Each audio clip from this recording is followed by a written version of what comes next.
the United States of America and to the republic for which it stands, one nation, under God, indivisible, with liberty and justice for all. Please call the roll.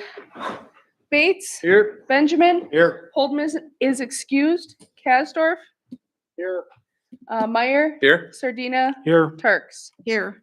Is there anyone here this evening that would like to speak? Yes, state your name and address, please. Sure. My name is Marge Kozlowski. I'm at 1225 Vista View Drive in Brookfield, Wisconsin. I'm here tonight on behalf of Elmer Senior Taxi. There, okay, right here. Do we have the mic? Yes, please. I don't think he's got a battery in it. Oh, yeah, it's working. Hi, everybody. This is my annual visit, and we got a little off schedule. Somehow we missed an earlier meeting at 6 p.m. We showed up at the wrong time or something like that. So anyway, on behalf of everyone at the taxi, I want to start by saying thank you for your continued support. I also want to just provide, as I do every year, a little update on our operation. So we're 3/4 of the way through 2022, and we are well on our way back to normal after dealing with COVID for the last 2 years. Our ridership is at about 85% of what would be normal for Butler residents. We have performed about 263 rides year to date. And like last year, 3/4 of those rides are to support our disabled adults for job-related needs and training. And the remainder of the rides are for medical and social needs for our seniors. The Butler Senior Meal Site, as you probably know, is not yet opened. So some of those rides that we might have had before, we don't have right now. And quite honestly, some of our seniors are not yet traveling quite as much yet. But I mean, it is coming back.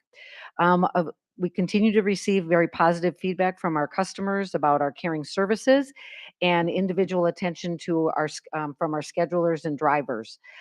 From an operational point of view, we are continuing to drive Monday through Saturday. Just a reminder, we were open all the way through COVID. We were viewed as more of an essential service, so we stayed open all through that. We are now up to 5 vehicles, so we added 1. And we also added a full-time transportation manager to help run the office. We currently have about 16 drivers. We lost probably about half our drivers when we went into COVID. So we had to hire about half of those 16 are new, but we still have room for 2 to 4 more drivers. They're all part-time roles. So if you have any friends who are looking for a couple extra bucks and like driving, have them give our office a call. From a financial perspective, we continue to receive support. Besides the support from municipalities, from 2 philanthropic organizations who've been with us for a long time. And then late last year, we were lucky enough to secure funding from 1 additional. The name of it is the Otto Bremer Foundation. They're actually based up in Minneapolis. And then we renewed our sponsorship with Waterstone Bank, which is why their names are on our cars if you see them driving around. So funding from these 2 sources are why we've been able to avoid fare increases. So since 2019, even with all of the gyrations with gas prices and everything else, we've been able to maintain on our fares.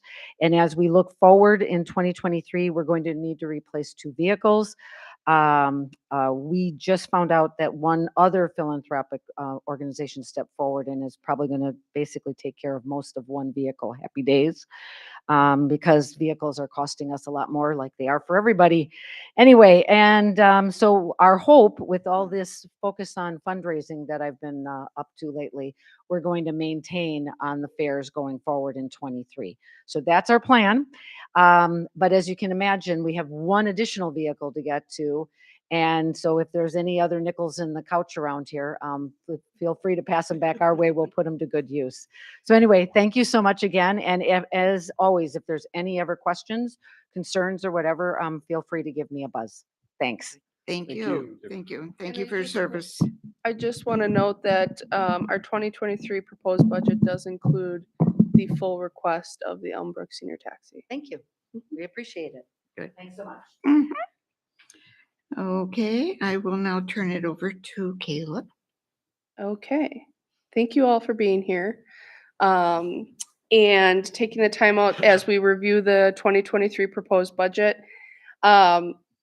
First, want to take just a brief time to summarize where we ended up 2021 and then where we are kind of year to date in 2022. 2021 was still a year in which we did not kind of get not that we didn't have a handle on, but that we did not um, bounce back from the pandemic, obviously, as everyone else. So there was still a lot of hesitancy from our customers, meaning utility customers, taxpayers, people renting the community building, so on and so forth, to come back full force. And then we were still operating under some constraints that we had put in place during the pandemic to try to preserve the taxpayer dollars so that we could handle any financial impact of the pandemic without going over budget. We did that so well that our 2021 financials, we were 144,000 or $114,000 under budget in 2021, which is a good thing because 2 years prior we had a deficit that we ran. So our budget fund balance is well within our audited recommendation and our financial policy recommendation. And so we will continue to bolster that to provide things like our uncompensated balances, which are retirement balances, as well as providing financial solvency for the village.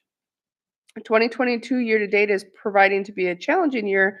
Number one, because of staffing challenges we've had in the police department have cost some significant overtime.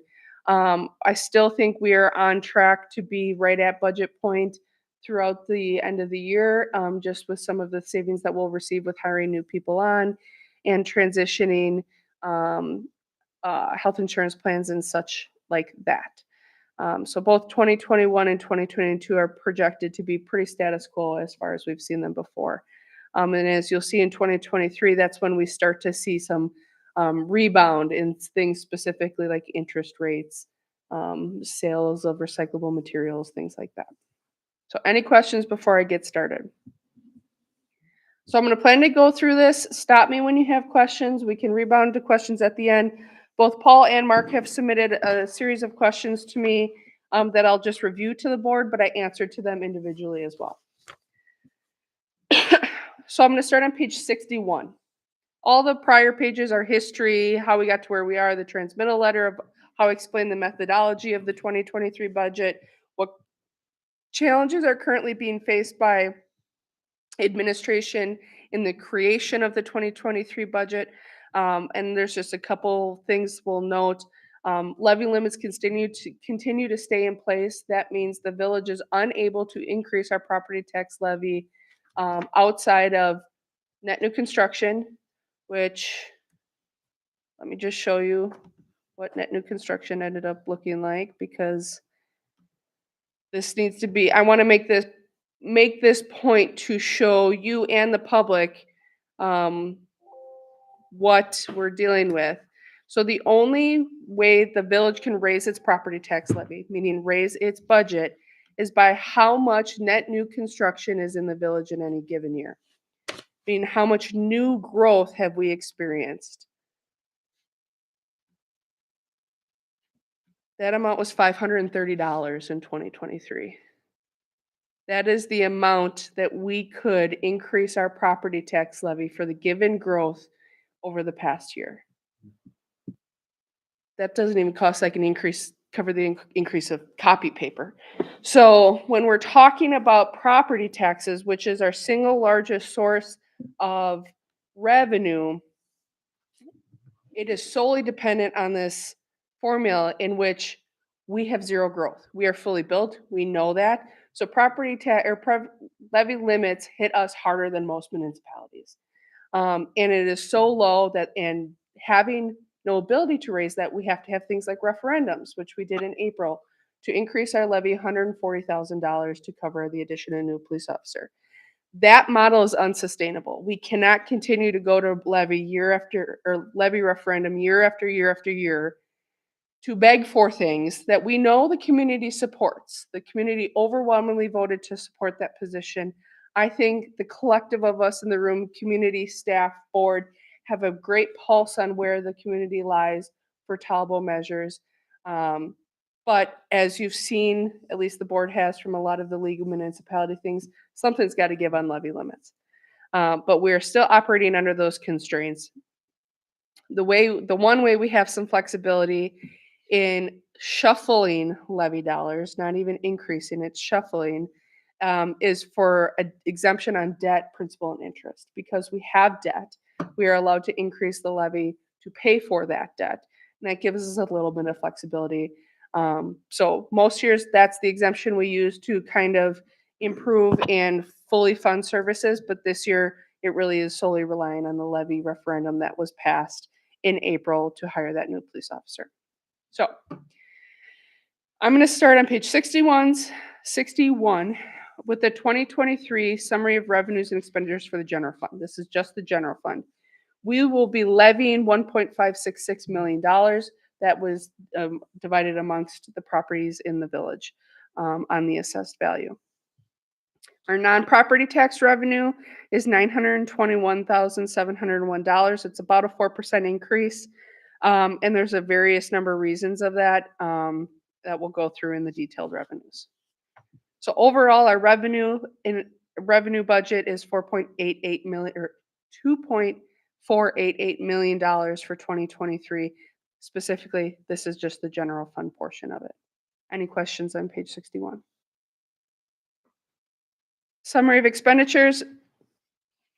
2.488, we have a balanced budget. As always, we must present a balanced budget where revenues equal expenditures. This is divided out amongst every department. You'll see a couple significant changes, specifically in the village administrator budget, the court budget, which is primarily due to a change in health insurance levels, and then obviously in the police department for the addition of that police officer. Any questions?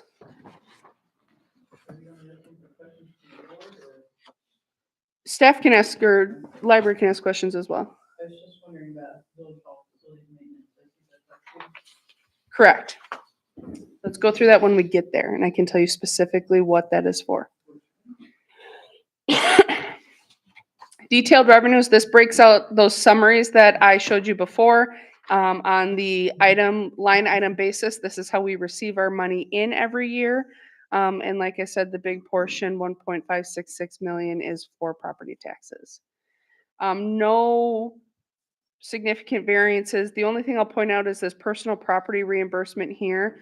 The reason why we see a 42% decline is because in 2022 was a catch-up year that the Department of Revenue took a look back to 2019 and included personal property within the TIF district that we closed that was not priorly included in the personal property reimbursement. When the personal property aid reimbursement was created in 2019, it did not include a reimbursement to municipalities for personal property included in a TIF district. We just so happened to be closing a TIF district at the same time. So that value was lost to us. So through advocacy, through primarily like the League of Wisconsin Municipalities, that legislation changed to which now the personal property values within a TIF district will be included in the reimbursement back to municipalities for those things like patterns, machines, and equipment that are no longer taxed as personal property. So in 2022, they took a look back to the 3 years that we didn't get it, dumped it all on us in 2022. And now moving forward, I would expect that our reimbursement rate will be in the $42,000 range annually until there's another time when they change legislation to eliminate more personal property tax, which is forthcoming in my opinion. Transportation aids, again, continue to increase based off of the size of projects are doing. That's a direct correlation to how much money we spend on roads is how much we get back in transportation aids. We'll continue to see that number shrink. They'll shrink because we're doing smaller projects in the next few years. The other revenues are pretty standard or status quo, not too many significant dollar amount variances. The only thing I'll point out is ambulance fees, and this is directly correlated to the increase in ambulance fee revenue being received and calls for service.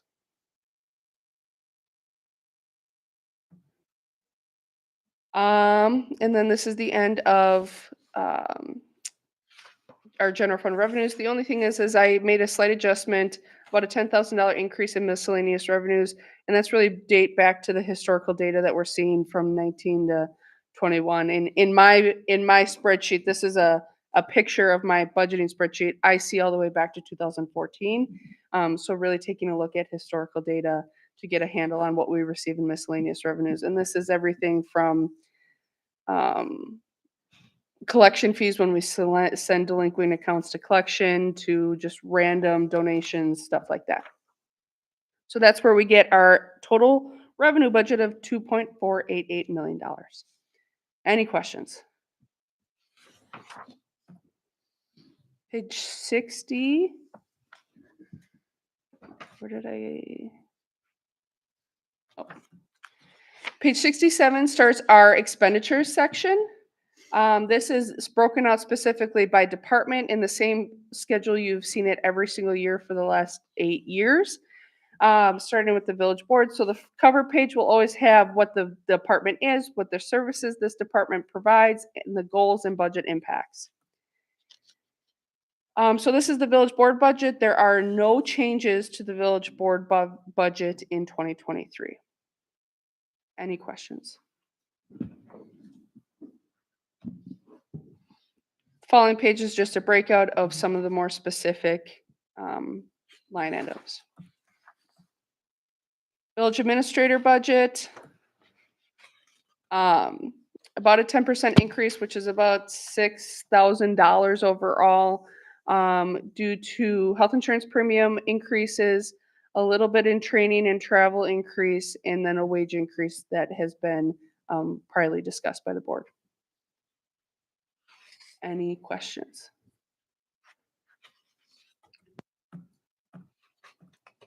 Finance position, fluctuations across the board, really due to the change in focus of this position and how we rename this position from the finance manager to the assistant village administrator. Comes with a different set of health insurance benefits, some additional training and membership dues, and a different wage. Any questions? Clerk elections, the only slight change is just for membership dues and some wage adjustment with the new hire that we hired in 2022. Any questions? Village Hall's facilities maintenance. Back to Charlene's point, a couple of things that we increased was the cost of building maintenance overall. And really that is just related back to the cost of goods, the things we buy to maintain our buildings, light bulbs, air filters, toilet paper, paper towel, cleaning supplies, all of those things have increased. So we're seeing a increase for that. And that covers this building, DPW, and the community building. Postage increase, cost of postage continues to increase almost 2 to 3 times a year, I feel like. They are, excuse me, they are going up again in January. Yes, yeah. And they just increased, what did we get the notification? Like, I feel like a month ago, postage rates just increased. So that's a continuing battle that we see, that's across every department. This department the Village Hall postage budget covers anything but elections, court, and police. And then it's an allocation of things in the utilities as well. Utilities and publishing and printing costs. It's really all just the cost of goods and services that continue to increase as we see inflation rates rise. And that's something I specifically hit on in my transmittal letter to you all in this budget as well. Any questions? Municipal court. Pretty status quo. You'll see some increases in office supplies, membership dues, those type of things. There's a benefit level change associated with losing our dear Robin. who is this is her last full week. And then office supplies as well, like I said, due to the cost of goods and services. Any questions? Legal services, and this is something that Paul had specifically asked about. Does the decrease in legal take into account attorney's fees for the police contract? Since we will be negotiating a new police contract in 2023. Chief Wetland and I have not engaged legal services in the negotiation of police contracts for the last 2 contracts, so 6 years. The demeanor and rapport with the union is amazing, and so we don't feel the need to bring in the village labor attorney to help us negotiate that. We feel like we can handle that on our own, so that is not included in the 2023 budget. And then I reduced the 2023 legal budget because of what we've been seeing for the last few years. We're projected in 2022 to only spend $4,000. 21 we spent 12, 20 we spent 5. Any questions? Police department, is he out on a call? Okay. I'm gonna skip that in case he comes back, so Chief Wetland could be here to discuss it. We'll come back to that. Public Works.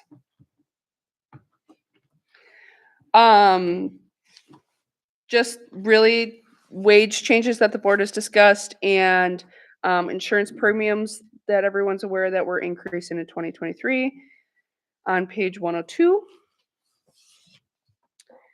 Other than that, the overall DPW budget is declining or decreasing 3%, which is about $11,000 or $9,000. Primarily due to streetlight maintenance and snow removal and de-icing. We had a little bit of salt on hand left over from 2022, so we reduced the amount of salt that we are purchasing for 2023. And then our streetlight maintenance costs are due to the LED conversion that we did with We Energies this past year. I'd like to just comment on that. Sure. Going to LED is just what a tremendous savings. So thank you for doing that project. Thank you. Well, thank you for guys for approving it. I think it has worked out pretty well. I haven't seen, obviously we eliminate streetlight out complaints with that. And obviously we see an immediate cost savings when we're spending close to $35,000, $38,000, $39,000 a year just for streetlights, and we're projected to only spend 23 in 2022. That's for all the streetlights, right? Not just Hampton. Correct. That is for everything. The village owns and maintains the decorative streetlights on Hampton Avenue. We Energies owns and maintains everything else, but we pay for the power to make the streetlights glow at night.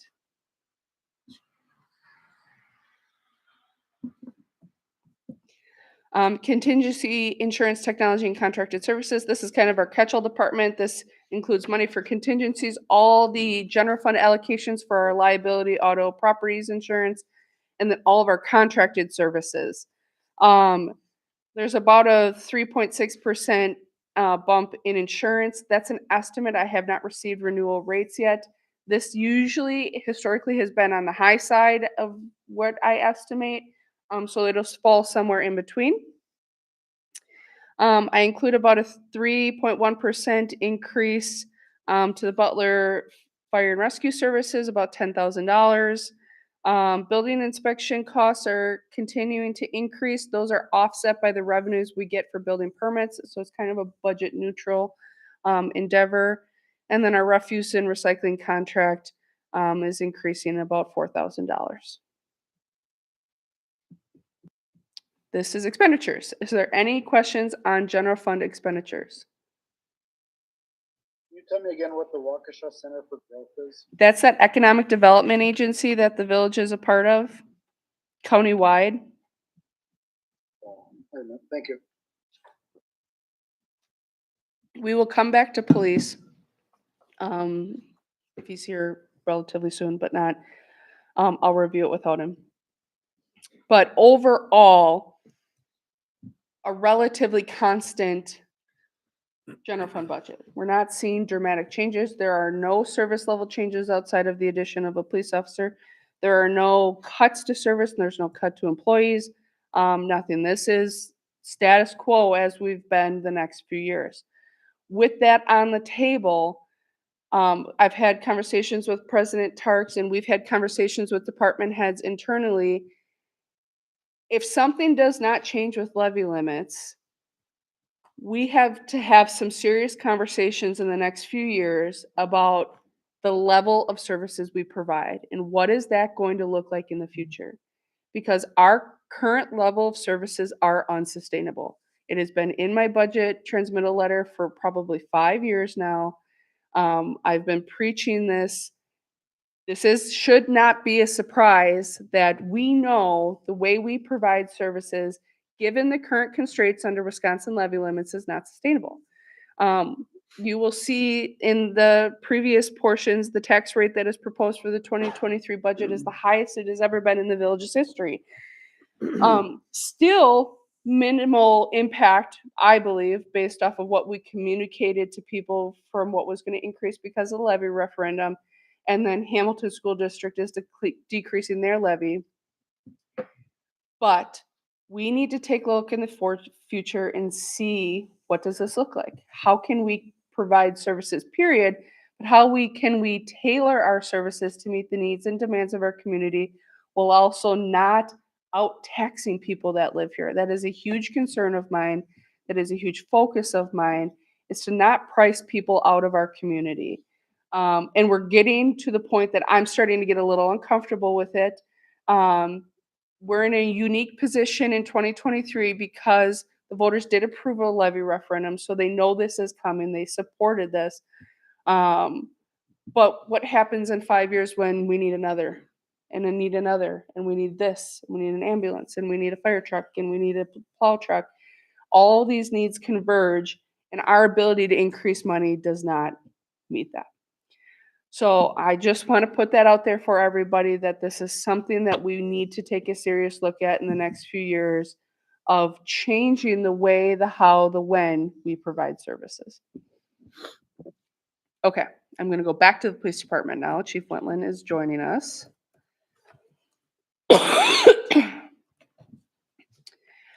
On page 102, you will see the overall wage and benefit increases. The majority of that is just health insurance and wage. Oh, this is public works. Oh, Back. I was like, that's not a big enough increase. That's what I'm looking for. Page 94 is police wages and benefits directly attributed to both turnover in staff and the 8th and 9th officer that we will be bringing in. So those are the increases you see that attribute to nearly everyone. We are projecting a decline in overtime. That is kind of the helpful goal in this. This is still a conservative estimate based off of people will be on field training, taking into account vacation, holidays, regular training, so on and so forth. Anything on that, Chief Wentland? Okay. Page 95 is professional development administration. The software support increase is due to seemingly a unilateral change Waukesha County made in the way that they are going to allocate Spillman costs to municipalities for communities that participate in WCCC, the County Dispatch Center. We received a letter in June that points back to a meeting in the prior July, of which police chiefs agreed to rehash the funding agreement for how these costs are divided up. There's a cost savings to purchase it all together as WCCC communities, and then it's divvied up based off the modules that you use. Well, not one chief of police was actually at that meeting, And there's no record to reflect there was actually a vote. The county still went ahead with changing the allocation for municipalities, and we received a $5,000 increase on how we're going to pay for the same modules we've been using forever. I had a conversation with the director of IT for the county and the director of administration for the county, and they said this is how this is working. Did I? I don't know what else to say. It was a unilateral decision to change it. I understand the need for the change. It was not modernized to when police departments expanded their Spillman modules. But doing it overnight with no participation, no input, and no fact finding, it was a little frustrating. So that's that. Any questions on page 95? And page 96 is just maintenance and equipment costs. Vehicle maintenance costs were decreasing because we'll be getting a new squad in 2023.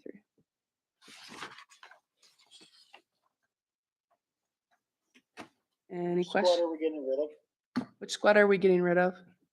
Would be the unmarked, Unmarked Explorer. Thank you. How are we able to hold the line on gas and oil costs? I'm impressed. That was a cost where it was from 23, we based on 22 with the limited number of people that we had, so we had less people on the road, so our cost was less. So, and we had a surplus in some of that this year. So looking back, years when we had the higher gas prices, this is about where it should be. So, yeah.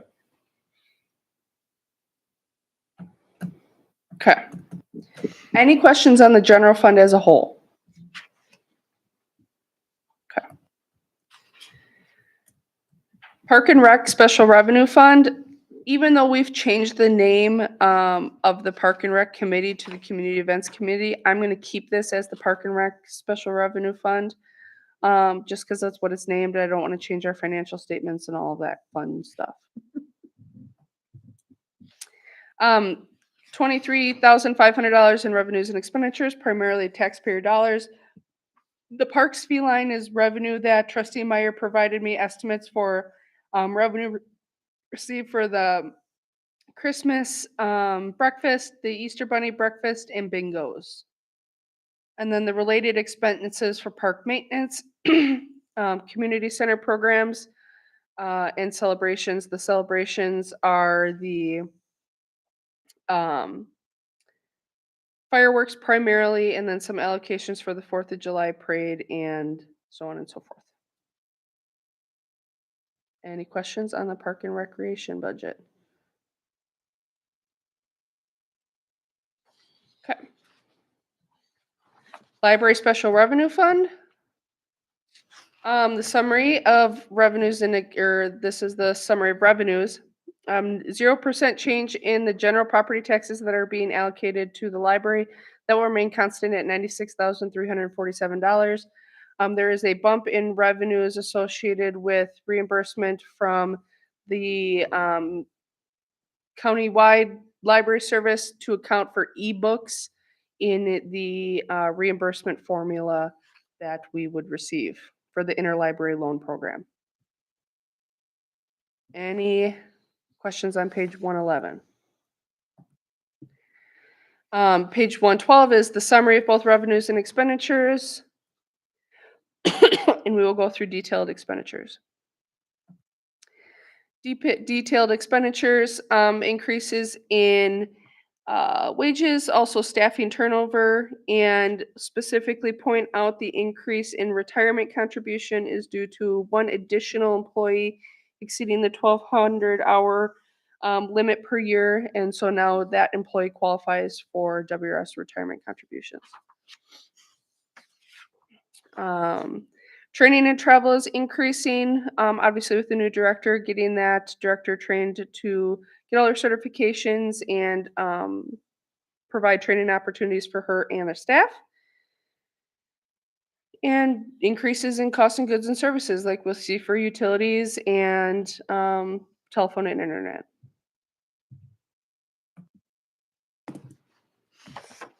Contracted services are increasing for the cost of goods and services. It seems like the library is looking for some alternative quotes for the contracted services that they do provide, so that the actual dollar may fluctuate, but that's within the library board's jurisdiction to change. Other than that, we don't see too many significant variances in the library's expenditures budget, which is coming in at $117,036, about a 4.69% increase over 2022. Any questions? Comment. Yeah. In order to achieve this budget, sorry. Do I need to say who I am? No. Okay. So in order to achieve this budget, and kudos to Genevieve for stepping in the middle of the year and getting this all pulled together, we have had to cut services. We will be reducing hours at the library by 4 throughout the week. Hopefully, at some point, we can get that back again. And we are calling on our volunteers to do some major fundraising in 2023. So we'll be looking for you guys to buy raffle tickets. I think that from your message before about sustaining services, we are operating very close to the minimums required by Waukesha County. We have held the line on our technology budget. We're not going to be able to do that for forever because we have some aging computers. We have a great staff serving as well, but I think we face the same challenge as the village does. How do we satisfy the needs of the patrons and the community within the constraints of the budget? Because we can do some fundraising, but that's really not the major purpose of the library board or the staff. So, it'll be a challenge. Yep. Do you have any questions for me? Or Genevieve? She's the one who did all the work. Thank you. Thank you. I just want to commend Charlene and Genevieve for the transparency that was provided, especially to me in this budget creation process. I think it helped it go a lot more smooth, and you have me understand and the overall board understand the library as a whole in this budget process. So thank you. Debt service. As you all know, our debt service fund pays for the general fund's obligations for principal and interest on the bonds borrowed to complete our major road projects, pay for capital purchases, etc. Our outstanding debt may not exceed 5% of our equalized value. Our current debt limit is $15.4 million, and we currently have $10.2 million of outstanding principal and interest debt. Revenues and expenditures primarily is property tax. We're levying $538,000 to pay for the general fund's obligation, principal and interest. So that just breaks it out. A little bit of interest income on residual funds sitting in the bank account, but it's not significant. And then principal and interest, $383,000 in principal, $155,000 in interest. Again, this is general fund only. The utilities pay for their own debt. Any questions? Borrowed money fund. This is the fund that houses the money we borrow for road projects. There is no budget for revenues for debt proceeds. We are not borrowing money in 2023, as we've previously discussed. We will be using funds on hand to complete a small scaled back project of just alleys on the north side of the village. In 2023, about $300,000. I do anticipate about $20,000 of investment income, though that's interest income. Another thing Trustee Kasdorf wanted me to speak on, we are finally starting to see bank interest rates rebound. They had crashed to like the 0.05, 0.03% during the pandemic. I think now we're back up to what was their average? I don't know. It was like in the 0.9s this last go around. The borrowed money fund has about $1 million of cash sitting there invested in the LGIP, which right now has a better interest rate than our bank account, which historically that is flipped. So we do recognize about a $20,000 interest income in this year, and that will go to offset the cost of this project. Excuse me. Any questions? The capital fund, as always, is paid to pay for capital purchases with a cost of $2,000 more or a useful life of in excess of 1 year. This is going to show as an unbalanced fund. This is going to show that we're taking in $48,200 more than we are projected to spend. I have, for all intents and purposes, dumped $48,200 of extra levy capacity into the capital fund to bolster fund balance to pay for future capital purchases, so that we don't have to borrow to pay for squad cars in a dump truck that is due in 2024 and various capital purchases, really just computers, cars, and DPW equipment. We have been able to fund capital purchases without borrowing, meaning paying cash for them for my entire 9 years here doing this practice of saving some cash from the tax levy every year, dumping it in there so we can continue to pay cash for these more routine expenditures. So that's why you will see that this is an unbalanced fund, that we're taking in $140,000 and only spending $92,000. Any questions on this page? On the public safety, is that just for the squad or is that including the fire department? Well, the fire department's included within the public safety department in the capital, but as you'll see on page 124 in the expenditures, it is just a squad replacement that is called for in 2023. And you can see the dichotomy between what it costs in 2021 and what's costing in 2023 to purchase a squad car.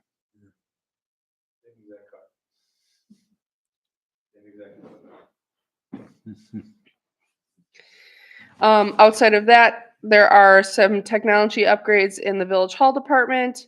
That is the purchase of one replacement, the allocation. So the Village Hall stuff is all allocated to the utilities as well. The allocation of the purchase of one computer and then the allocation for the new village website.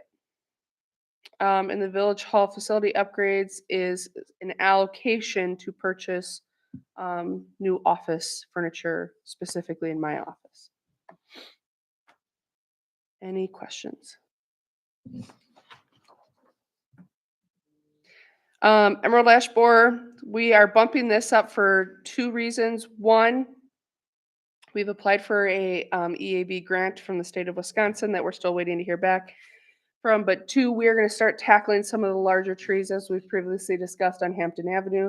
So there's $10,000 within the EAB program, or I should probably rename it our tree management program, to remove some of the larger trees on Hampton Avenue in 2023, replace them, but also replace them within those decorative grates you see in downtown districts, to continue to try to vibrate or make Hampton Avenue more vibrant, pedestrian friendly.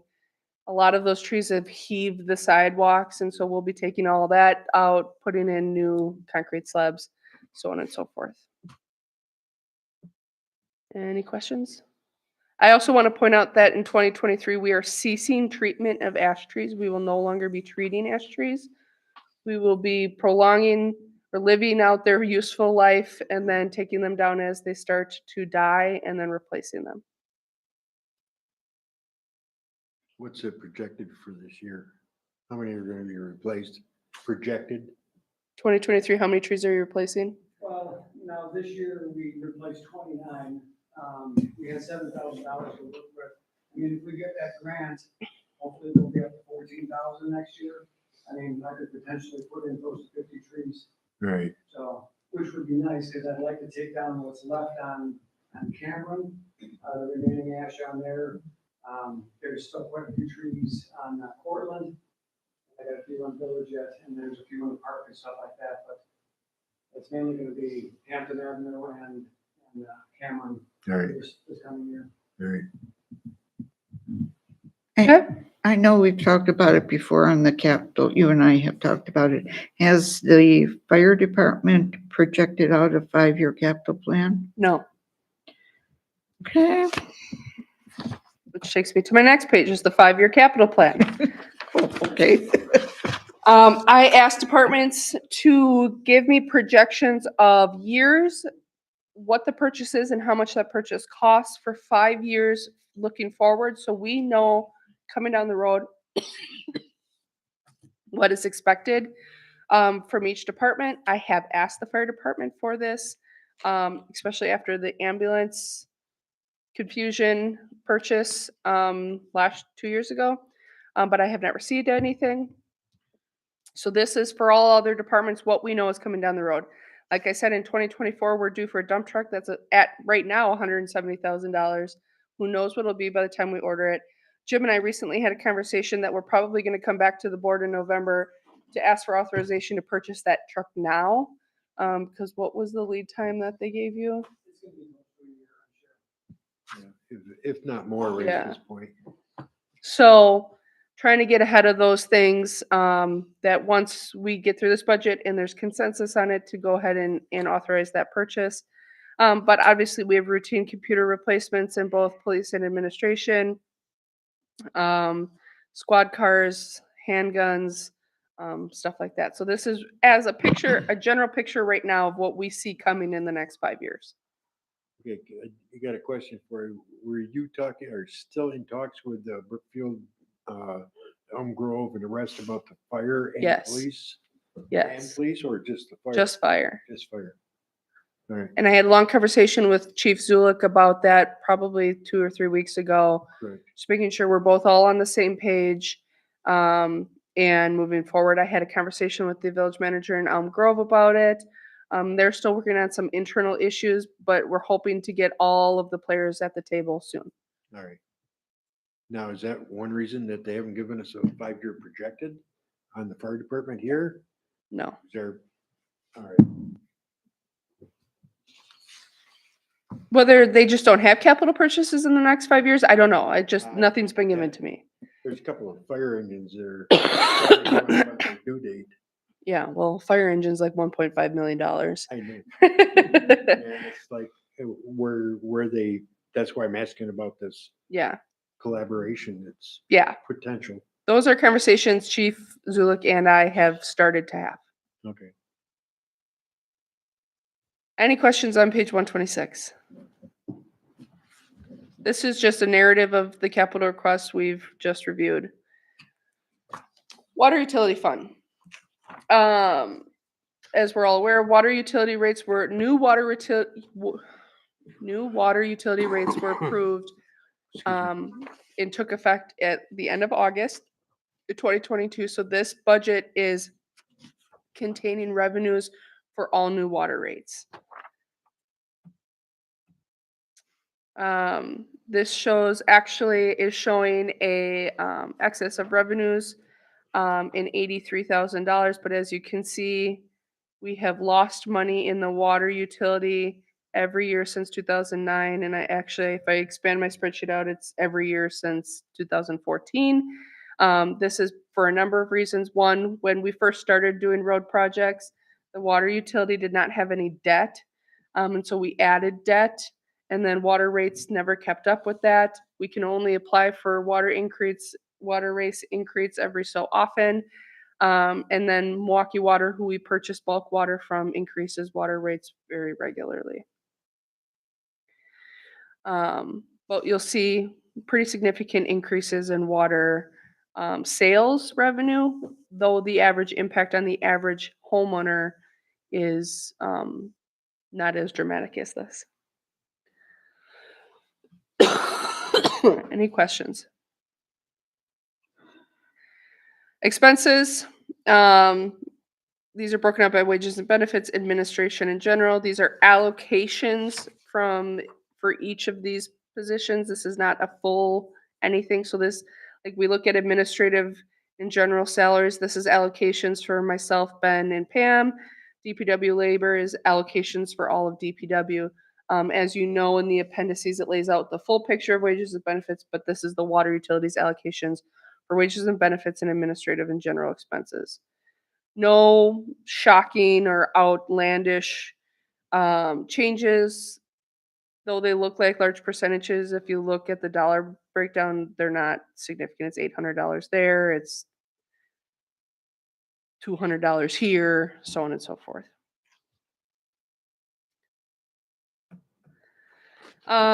Debt continues to increase in the water utility fund because we did do a 2022 borrowing for water main, so we'll be paying $80,000 in principal, $42,000 in interest expenses. Capital expenditures have almost no allocation really because we are not doing any water projects in 2023. What's the infrastructure looking like right now on the water utility end of it? As far as the durability of the lines? Worse and worse every day. Yeah. I mean, ideally, we want to continue, obviously, with our water mains all the way down to Arden, on 125th and 126th. So it really makes no sense to do any of the road without doing the water main. Right, So, right. The water main is going to hold up our projects. Yeah. And we cannot afford to borrow more money in the water utility.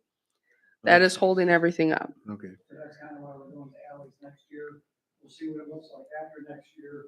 We could potentially do alleys on the south end of town 2 years from now if we wanted to, but after that, we need to do water main again Mhm. before we do any more road stuff. So, Sounds and good. again, by the time we are done completely with this road project, this 15-year road project, we're still only gonna have maybe 40% of the mains in town replaced. So I mean, we are doing just the worst of the worst. I mean, that was the reason why I didn't do 127th Street and, you know. Any questions? Nope, that's good there. Sewer utility, I am projecting no sewer rate increase for 2023. Revenues and expenditures, sorry, excuse me. About a $200,000 revenue, excess revenues. That is just because of how things shuffled out with no, sewer projects in 2023. I thought it'd be best not to decrease rates because we didn't do a project in 2023. Leave them with what they are, bolster fund balance so that we continue to pay for sewer projects from fund balance. That is traditionally how we've been doing it, Correct. is paying cash for sewer projects. So metered local usage charge, that's the village's portion of your sewer bill. As you'll see, MMSD accounts for far more than what the local sewer usage bill is. And this is the conversation we have a lot with residents when we get calls about sewer bills or water bills in whole, of breaking down who gets each portion. So when you take a look at your sewer bill, over half of it is going to MMSD. The village does not keep that money. Again, breakouts and allocations for wages and benefits and general administrative expenses, no earth-shattering changes here. Again, no earth-shattering changes overall in this budget. Okay. The sewer utility fund currently has no debt as well, because we've been doing relatively small projects in relation to the whole project of the road project and have been able to pay cash for it with the current rates. Mhm. Stormwater utility fund, no rate increase in stormwater utility rates for 2023. Now, have all the sewer, or the lines been checked for leakage? I'm just curious if there's gonna be a bump in there. We have not televised the entire village, but between the road projects that we've done, the lateral grouting projects, and when we jet sewers, pretty much all of it has been taken Yeah. a look at. Yes. All right. I just wondering if there's a ghost hanging here someplace that's gonna come back and bite us. I can't say that there's nothing that we don't know about right now. Well, you would know about it Yeah. right now. The only lines that we know for sure are what the road project portion of it. Right. I mean, those we know for a fact, what things look like. Right. You know, if we have any issues jetting, we have a camera that we can look at that time, you know? Right. That's why I was asking if there's any ghosts laying in the weeds here that you might be aware of, but apparently not.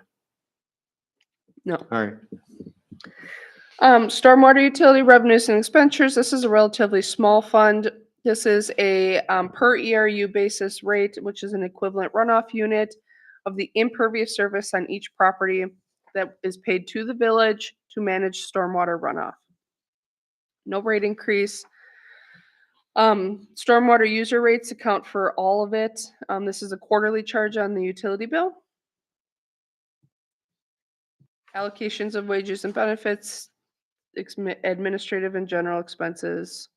There is a little bit of debt that we borrowed for the 2021 road project, but that is it. And that is a 10-year note that we'll have him paid it off in 10 years.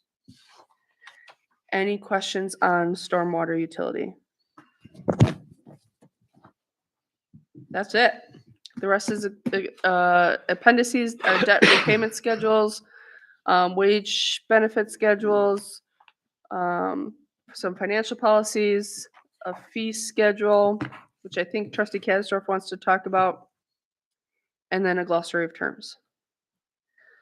So going back to the beginning, is there any questions, concerns, comments, anything on the 2023 budget? That's one question. Yes. Going back to page 63, what is the revenue fire insurance?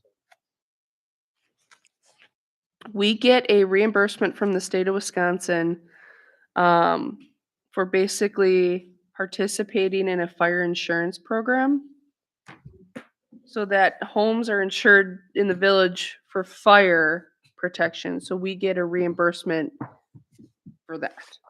It's the best I can explain it. That's all I have. Okay. Any questions? Pretty satisfied. I want to thank staff. Staff was a huge help in this. I want to thank Ben. Ben did a lot of the seemingly normal busy work that I do with the budget and creating the graphs, moving things forward, updating the document. It was a huge help to me, especially during the time in which I was gone, because that was really the stressful time of getting this stuff done.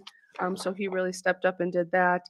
But the department heads really took my guidelines seriously this year. And really understand the challenges that we have moving forward and are doing their best to set the village up for financial success. So we, on the administration side, with you all, have some tough choices to make moving forward, but I'm confident that department heads realize that that is happening and will do everything in their power to further the mission of the village. That's all I got. And I'd like to talk about rental fees if you'd like. Yeah. Go ahead. Okay. Can you hear him? So I wanted to bring to the board just the community building rental. Right now we do, for a resident, we're $100 for a weekday, and then we do $300 for a weekend. A non-resident is $200 and $500, and the deposits are then matching those. I wanted to just talk to the board, and we've come a long way with that. We are getting very good compliance, and we have weeded out the bad renters. And I was wondering if we could do two things here: is lower the deposit amount, or consider lowering the deposit amount for both residents and non-residents, and then also consider maybe like a $25 or $50 increase for both residents and non-residents. I'm not committed to either. I just, I think when Kayla and I talked about this, the 500 for a non-resident is actually probably still pretty low. But I think we might be losing some people by the 500 deposit. And in the last couple of years, I think the most, we've only had maybe one or two or maybe three at the most where we kept the full deposit. But overall, we are getting very good compliance with the cleaning. So I just wanted to see if the board wanted to talk about that or make any changes. Do we know how many people have backed out once they heard the pricing on that? I don't. It's not substantial. A lot of people actually like to use our building and alternative, as an alternative to a lot of other places to have baptisms and graduation parties, because in reality, it's only gonna be costing them if they're a non-resident, $500 For an all-day for an rental. all-day rental for 100 people. If you go to any type of event space, and you wanna have something, it's gonna be much more than that. Some people, I've gotten comments over the phone, but it ends up being, I think we only had one person that really had an issue, and I think we talked with her. Mhm. But not everybody that has said that they were gonna go through it, they go through it. Let's go back to, I think, 2016, when we increased it to this current schedule, was in, not retaliation, but in a change driven by some huge parties that left everything there. And it took hours to clean up, trash the park, trash the building, everything. So we were able to track that back primarily to non-resident renters. So that's why we bumped the non-resident rate up to what it is. I think the way that we charge non-residents is a lot to swallow for people, because we ask for the $1,000 upfront, we cash their check, and they don't get that money back until after the rental. So we have people who rent the building a year in advance, and we're sitting on their $1,000 for that entire year. I do agree it's probably time to reduce the deposits for both residents and non-residents, What would you reduce it to? probably half. And that covers the It covers, average because mess left behind. we have instituted a cleaner that comes in now, because we were having problems just primarily with the floors weren't ever looking really clean. So if there's a double rental, meaning a Friday, Saturday, or Saturday, Sunday rental, there's a cleaner that comes in early morning on Sunday to clean the building so it's ready to go. That was historically the problem, Mhm. is that someone on Saturday would leave all their stuff, and then the Sunday rental had to clean it all up. Right. And then we still charged them for the building, and it was a mess. So I think just that need has been eliminated. But we also still want to hold something for damages and Oh, Sure. absolutely. Yeah. Absolutely. that. Could we not just charge a deposit at the time of booking of $500 and then the balance due of $500 at the time they receive their keys? We could. I think that would prove to be challenging. It happens a handful of times a year that people forget to pick up their keys. So then they call into dispatch to have someone come down and unlock the door, so on and so forth. So it's very easy for us just to take all the payment all at once to secure their date. It goes on our calendar right away. Nothing goes on the calendar until any fees are paid. I think it's just a fair process for all. Paul, what were you thinking of changing it to? Trustee Meyer asked, "What are your proposals to change it to?" Well, the cleaner runs about $100, and then, so we have Thursday cleanings by Wes, and then, the weekends, we tell, Ralph when we need him. So it's really an on-demand type of cleaning for a Saturday or Sunday. So I think the deposit minimum should be 100, or no matter who. If we kept the resident rate at the same and then just did 100 deposit for each, I'd be fine with that. I think our focus should be on the non-resident, and I think like 250 on the weekend, I think would be acceptable. Yeah, that's what I He's was talking thinking. about the same thing I am, essentially. Yeah, That would sound reasonable. I wouldn't, I'd cut it in half. yeah. I wouldn't Okay. back it off to I'd be okay 100 with bucks. I think just if we could take that 500 deposit maybe down to 250, for the non-resident, Yep. and I think that's reasonable. Okay. Agree. But I think We I'd can like try to see it. it consistent. So whatever we do, like the resident rate could be 100 for both resident weekday and weekend, and then maybe non-resident we could do 250. Sure. but. I what think does there's the a board- general consensus for the board. They're all shaking their head, yes. Okay, what does the board think about, a non, what is the thought about a $25 to $50 increase for the rental itself for everybody across the board? Any thoughts on that?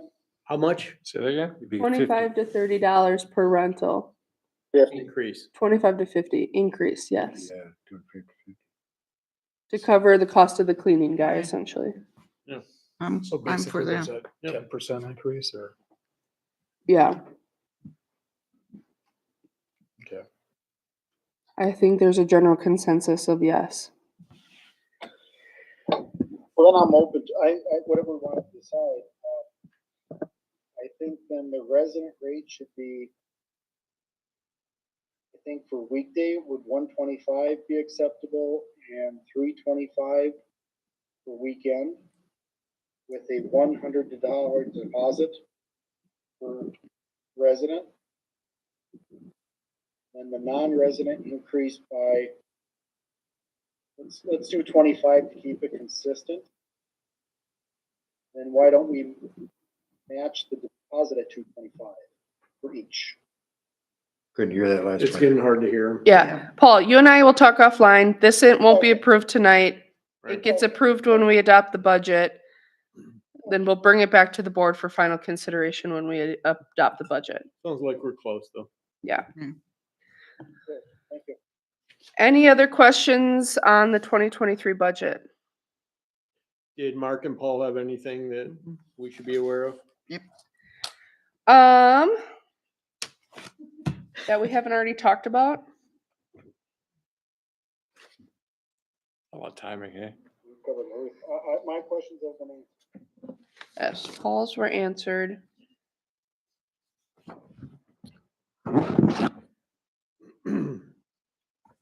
Mark's have been answered. Okay. And I also answered them back to them individually. Any questions from anybody in the audience? Did you hear any, get the school board taxes yet or I not? have not received what their levy is gonna be, no. If anybody happens to know where their money tree is located. we'd It's be- Yeah, not it's in- necessarily a money tree, it's the exponential growth. The Hamilton School District is growing so much between Menominee, the portions of Menominee Falls, Sussex growing. The influx of kids is helping them because they get reimbursement from the state. The current administration of the state has dumped a lot of money into education. at And this so they're able to drop their tax rate where we don't have that benefit. I was just thinking, referring to the Christmas tree that we cut down here in the village, that maybe we could plant a money tree there. You know, I'm open to suggestions.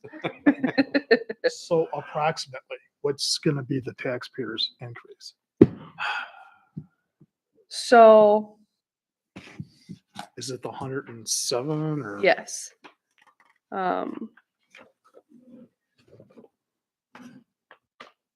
My projected, included in this budget, the tax rate would be $9.45 per thousand 1,000. of increase. That's a 66-cent tax increase over the prior year. And our average home value is $163,000. So the average increase on an average home will be $106.77. But that includes the new officer, Right. which on that value is roughly the same as what was communicated out during the referendum public education process. Right. So in the grand scheme of things, the way everything else is going up, that's really not bad. No, No, it's, and I want to point out why that's going up. Tax rate calc. Manufacturing assessed values declined by $4.9 million. How did they do that? So I talked to an assessment administrator from the Department of Revenue today. And now that I know how this is all calculated, this will help me in the future. But